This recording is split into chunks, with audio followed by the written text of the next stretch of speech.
Welcome to today's video. This is a B1 level business English lesson, and today we're going to be doing a case study about a company who's considering how to best design a hybrid work model. So you can pause the video and read the background and the task on your own, or you can follow along as I read.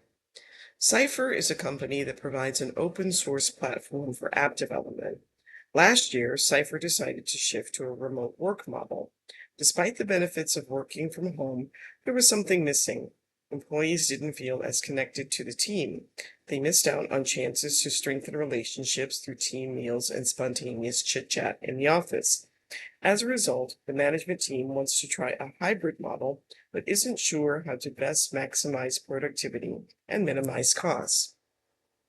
Task: you are the CEO, and it is your job to decide whether the staff should return to the office full-time, continue working from home, or follow a hybrid model. Consider the different options of hybrid models and decide which is best. You'll need to consider what departments need to meet in person more often, what tools employees need to work from home, how employees will be monitored, and what systems should be used to make your option work. So these are some of the different departments at Cipher, and try to place the job role into the correct department, and then discuss which departments might need to meet in person more often. So you can pause the video and try that on your own, and then restart when you're ready to check your answers.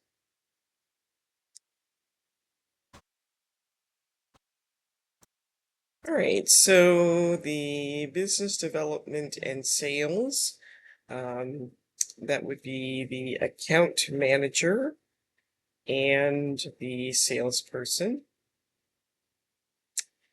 They probably don't need to meet in person that often because they're likely meeting with their customers. So maybe just um, the salespeople might need to meet with their manager periodically to see if they're meeting their sales goals. Development. So the job roles in that department would be the senior developer, the product manager, systems analyst, and Q&A specialist. Again, these folks might have quite a lot of interaction based on the project, but I don't know if it's necessary for them to meet face to face, since they could meet virtually. And then user experience, user interface.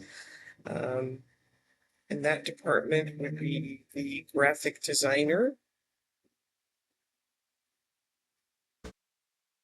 So again, not sure that they would really need to meet in person all that often, as most of their work would be online anyway. Perhaps when they're doing user testing, maybe they would need to be in the office to try to do user testing, perhaps. Human resources, you have the HR director. HR probably will need to meet with some of the other departments, or maybe if there are HR issues, but those would probably be more on an as-needed basis. And the marketing department would be the social media director and the digital brand manager. And not really sure that they need to meet in person all that often. And then accounting and finance, you have an accountant and the CFO. So again, it seems like all of these jobs could be done virtually.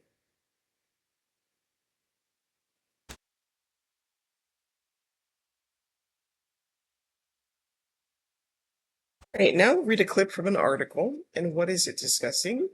And then you'll choose from the list and tell which of the following ideas does the article suggest. You can pause the video and read on your own, or you can follow along as I read. Before remote work existed, small talk was a large part of office life. It was common for people to visit a colleague's desk or meet near the coffee machine for informal chats. These chats brought employees together from different teams and gave junior team members an opportunity to connect with their senior colleagues. Unfortunately, these conversations, which are important for building relationships, and making the connection stronger between colleagues are hard to recreate in a virtual environment. Leaders need to create new ways to encourage informal conversations.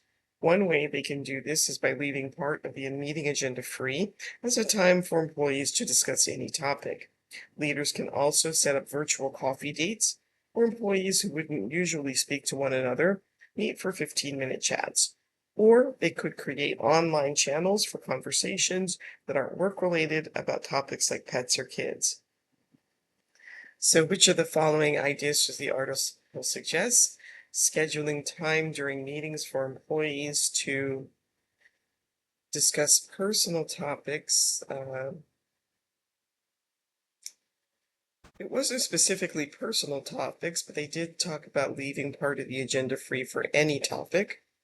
Scheduling times for employees to meet in person at coffee shops to chat. That was not suggested. Creating places online where people could have conversations not connected to work. That's true. Creating the online channels. Creating clubs for employees to meet and discuss topics like pets or kids. Did not mention clubs. And encouraging employees to engage in informal conversations through email with colleagues. That was not suggested either. And what are some other ways that you can think of to encourage informal interactions among staff? And how will you make sure that employees feel connected? And you can put your ideas for those two questions in the comments. All right, so now listen to part of a business meeting during which a business executive presents some of the options that are being considered and take some notes about each option. It looks like everyone is on the call, so let's begin. Everyone should have received a copy of the 4 different hybrid work models that have been proposed. I'm going to quickly review each one and then open up the call for discussion. Until then, I ask that everyone please mute your microphones. Thank you. Okay, I'm going to share my screen. Can everyone see? I see some yeses in the chat box, so I'll begin. Okay, so the options we are considering are Option 1, an office-centric model, which requires employees to come into the office most of the time, but can work from another location 1 to 2 days a week. Option 2, a fully flexible model, which allows employees to choose when to work from an office and when to work from another location. Option 3, a remote-friendly model, which allows employees to have occasional work-from-home days, but not on specific days like Mondays and Fridays. And Option 4, a remote for some, but not for all option, which allows some employees to work remotely and requires others to come into the office. And then, of course, there's the option to be completely in person or completely remote.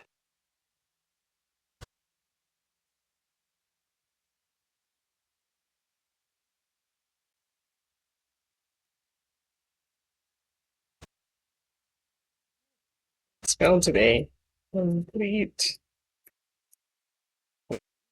in person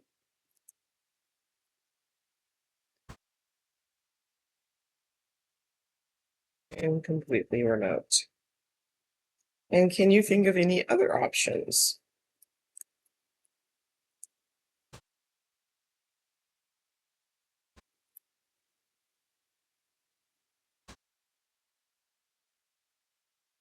Create a chart with the pros and cons in the correct boxes. And you can pause the video, try this on your own, and then restart when you're ready to check your answers.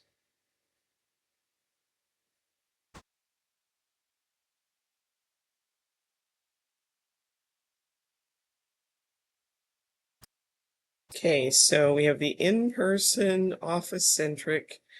Employees are required to come into the office most of the time, but can work from another location 1 to 2 days a week. Skipped the first one. No remote work. Employees are required to come to the office. That one encourages informal interactions, but there's no flexibility. The office-centric, where they're required to come into the office most of the time, but can work from another location 1 to 2 days a week. That's number 4. Possible to develop connections and coordinate with team members, but the disadvantage is it has less flexibility than the other options. The fully flexible hybrid, where there's no permanent workspaces, offices are rented for occasional in-person meetings. The pros for that is the flexibility. The con is number 6, it's hard to coordinate with colleagues. The remote for some, but not all. Some percentage of employees are allowed to work completely remotely and others are not.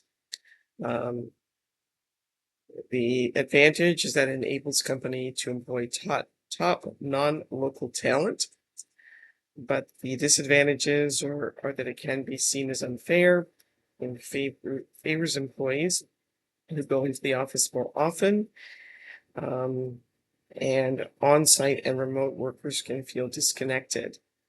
And all remote, there's no office site. All employees work remotely from locations around the world. The advantages, there's access to talent around the world. Employees feel freedom and trust, but it's difficult to create a sense of community, culture, and connection.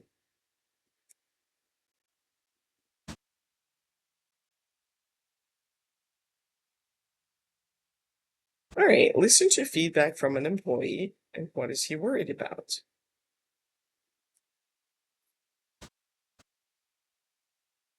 In-office workers frequently have more access to information, executive FaceTime, perks, and promotion opportunities than employees who work remotely. So, if we choose an option that combines in-person and remote work, we need to remember that. So if some employees work from home and others work remotely, how can you ensure that they are all treated fairly? You can put some ideas in the comments.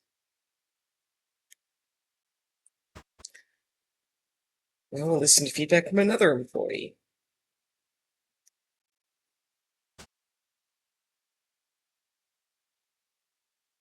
I'm not sure whether all our employees are capable of working from home.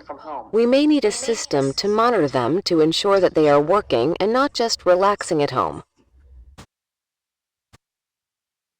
She's worried about whether some employees will actually work at home and wants to know what kind of monitoring system can be put in place. So how can you monitor employees who are working from home to ensure that they aren't slacking off? So add a relative pronoun and a relative clause from the list to complete each statement. So there are email analytic tools that can track how many emails employees are sending, their top senders, their recipients, and their average email response time. So number 1 goes with letter B. We can use a productivity tracking tool to keep track of our employees and gather data from a mouse or keyboard, from a keyboard and mouse, and make sure they are being productive. I recently heard about monitoring tools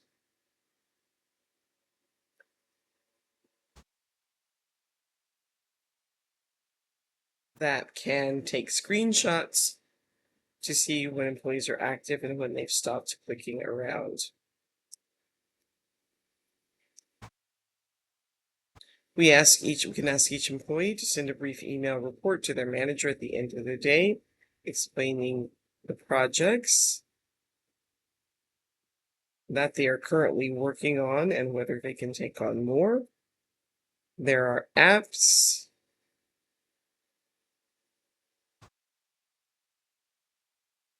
that can gather data from a keyboard and mouse,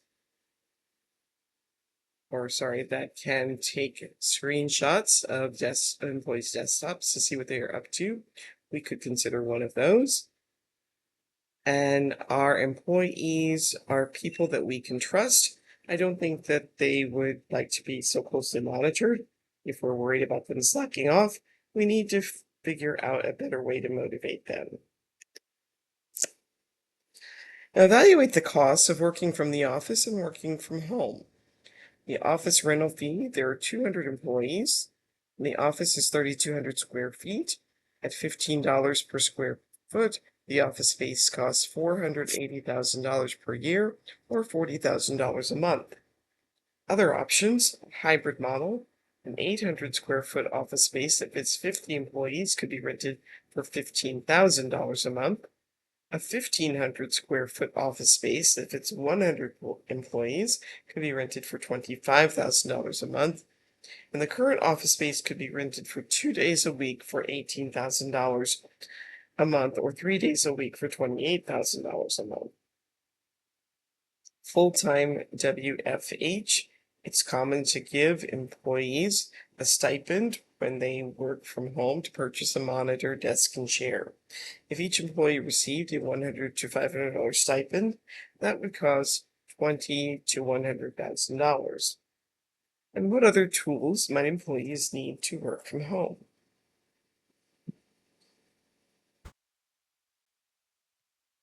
So you're planning to have a 1-hour meeting on Tuesday, April 5th to present and discuss your plan with the management team.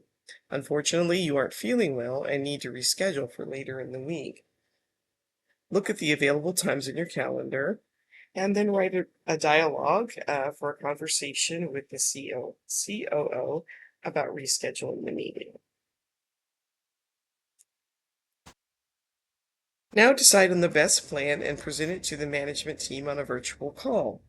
Make sure that you include the following details: the model you chose and how the model will work, what office space you will use, estimated costs, including or not including stipends for working from home, and how employees will be monitored. And that brings us to the end of today's video. Please like, subscribe, share, participate in the comments, and I will see you next time. Thanks for watching. Bye.